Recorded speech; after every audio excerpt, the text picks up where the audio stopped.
Dear student, Gayatri PG college Sachore की online classes में आपका स्वागत है। आज हम BSc BEd part first inorganic chemistry में नेक्स्ट जो टॉपिक है एस ब्लॉक एलिमेंट के अंतर्गत अगली जो प्रॉपर्टीज है वो है रिड्यूसिंग प्रॉपर्टी, अपचायक गुण। देखिए, इससे पहले लेक्चर में हमने जो एस ब्लॉक एलिमेंट है जिसमें क्षार धातु और क्षारीय मृदा धातु, हीट ऑफ एटोमाइजेशन, परमाणविक ऊष्मा और जल योजन, आयनों का जो जल योजन होता है तथा ऑक्सीडेशन स्टेट, इसके बारे में डिस्कस किया था। देखिए, आज का लेक्चर भी इम्पोर्टेंट है क्योंकि इसमें से भी एग्जाम में सवाल पूछा जाता है रिड्यूसिंग प्रॉपर्टीज, अपचायक गुण। देखिए, रिड्यूसिंग प्रॉपर्टीज क्या होती है, अपचायक गुण क्या होता है कि किसी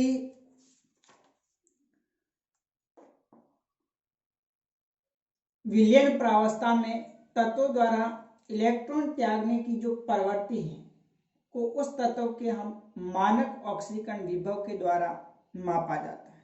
ऑक्सीकरण का मतलब होता है इलेक्ट्रॉन का त्यागना, जबकि अपचयन के अंदर इलेक्ट्रॉन ग्रहण किए जाते हैं। अतः ऑक्सीकारक जो पदार्थ होता है, ऑक्सीडाइजिंग जो एजेंट है, वो इलेक्ट्रॉन त्यागता है और विलयन प्रावस्था में किसी तत्व द्वारा इलेक्ट्रॉन को त्यागने की प्रवृत्ति को उस तत्व के हम मानक ऑक्सीकरण विभव के द्वारा मापा जाता है। मानक ऑक्सीकरण विभव, स्टैंडर्ड ऑक्सीडेशन पोटेंशियल।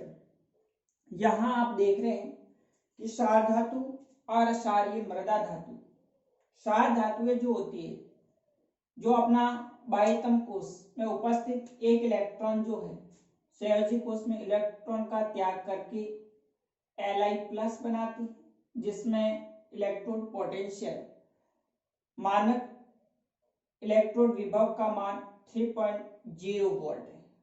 पोटेशियम अपना एक इलेक्ट्रॉन त्याग करके K+ धनायन बनाएगी, जिसका मानक इलेक्ट्रोड विभव 2.71 वोल्ट है। सॉरी, यहां पर सोडियम धातु है।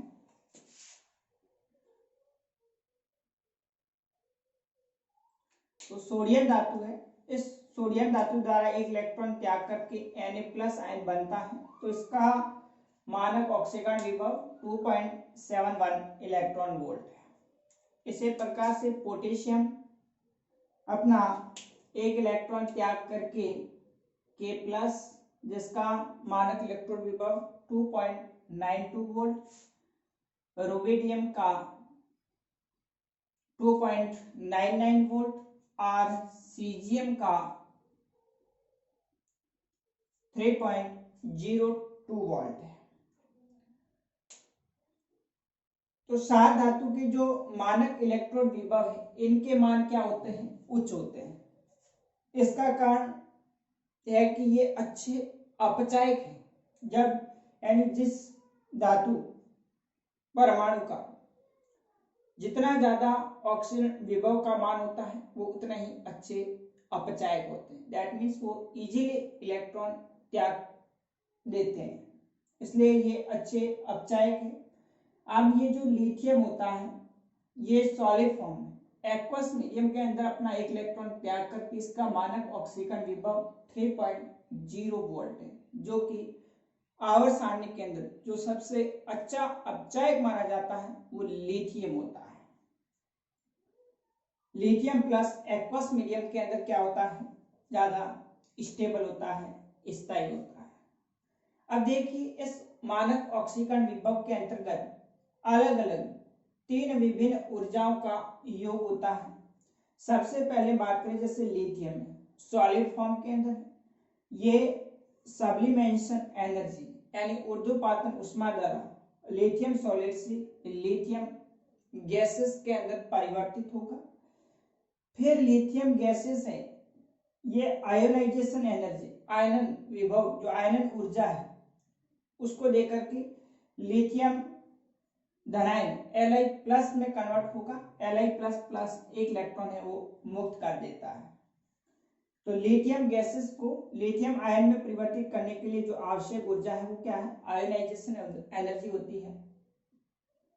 अब लिथियम आयन जो गैसेस फॉर्म है उसको जब एक्वस मीडियम के अंदर डाला जाएगा जलीय जल के साथ में, तो ये अभिक्रिया करके एक्वस यानी जलीय लिथियम का जल के साथ में कंपाउंड बनेगा, प्लस कुछ उष्मा बाहर निकलेगी जिसको हम जल योजन ऊर्जा, हाइड्रेशन एनर्जी कहा जाता है। जल योजन ऊर्जा या फिर इसे विलायकन ऊर्जा, सॉल्वेशन एनर्जी भी कहा जाता है। इस कारण से जो मानक इलेक्ट्रोड विभव है वो हाइड्रेशन एनर्जी, जल योजन ऊर्जा माइनस आई आयोनाइजेशन एनर्जी और minus S sublimation energy.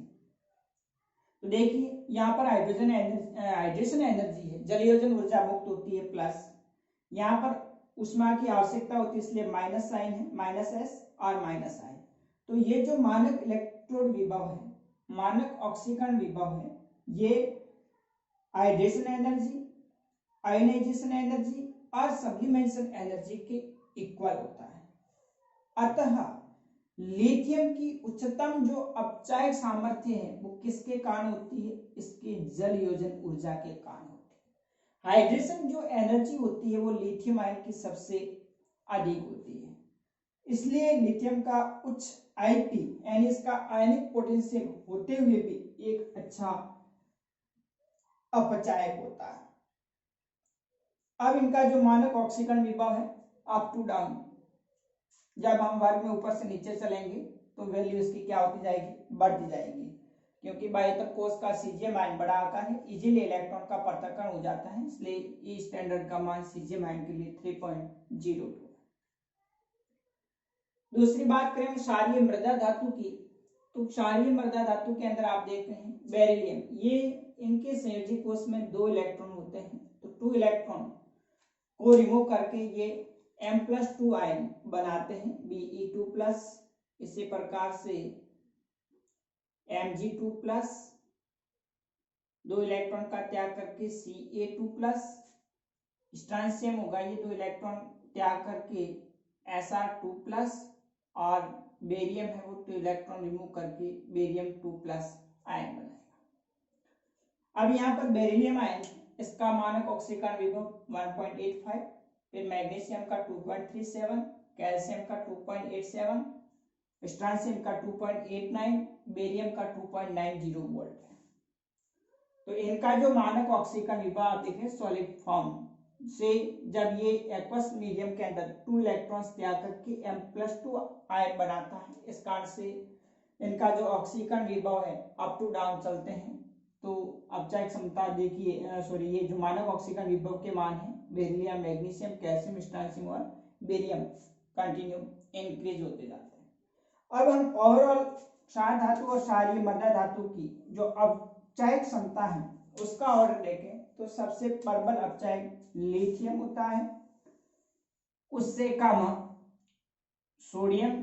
Potassium, उससे कम बेरियम, फिर कैल्शियम, फिर सोडियम, फिर मैग्नीशियम और सबसे कम बेरिलियम होता है। तो ये जो अपचायक क्षमता का क्रम है वो एग्जाम के अंदर और भी कोई जो कॉम्पिटिशन एग्जाम है उसमें ये सवाल पूछा जाता है।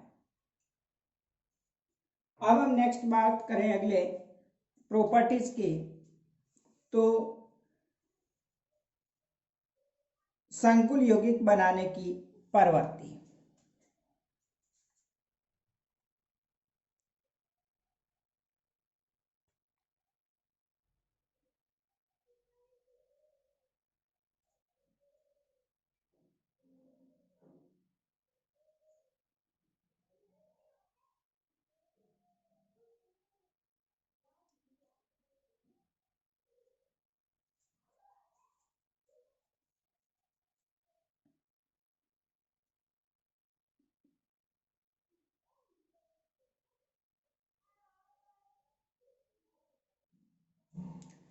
देखिए नेक्स्ट बात करें हम क्षार धातु और क्षारीय मृदा धातु के द्वारा संकुल यौगिक बनाने की प्रवृत्ति।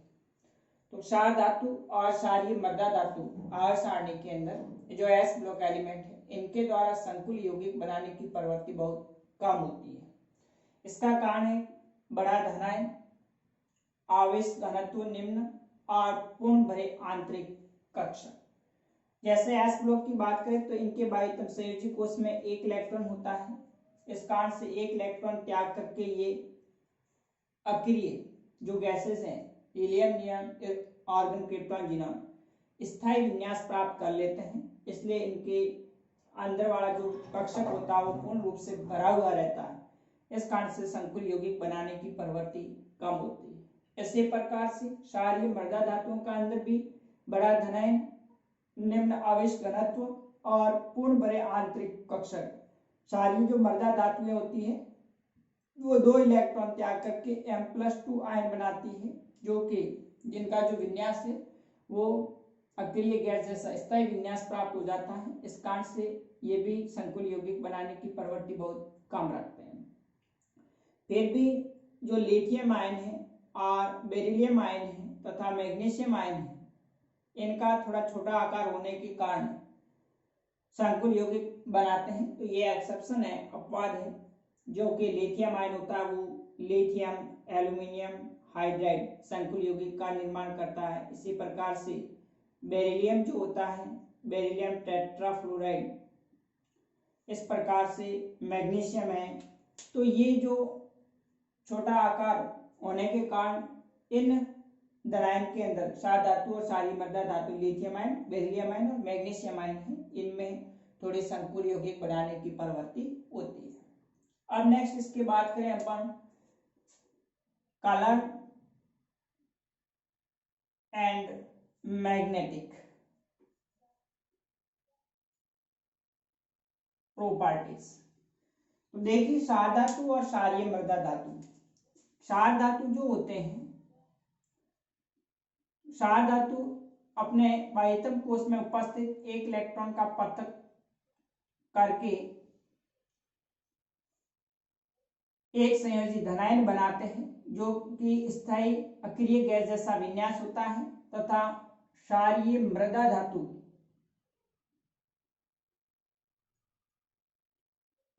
जो कि 2 इलेक्ट्रॉन का त्याग करके M2+ आयन बनाते हैं। तो यहाँ पर M+ आयन और M2+ आयन यानी क्षार धातु जो धनायन है और क्षारीय धातु जो मृदा धातु धनायन है, तो ये कैसे होते हैं? कलरलेस होते हैं। अपना संयोजी कोश का इलेक्ट्रॉन रिमूव होने के बाद में सारे जो इलेक्ट्रॉन होते हैं वो युग्मित होते हैं। इस कारण से ये कैसे होंगे? कलरलेस, रंगहीन। ये भी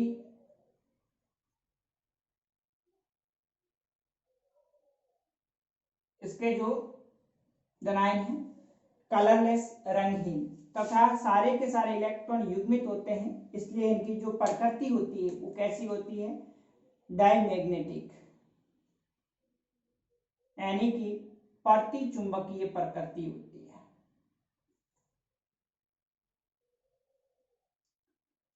तो क्षार धातु और क्षारीय मृदा धातु दोनों रंगहीन तथा प्रतिचुंबकीय प्रकृति रखते हैं।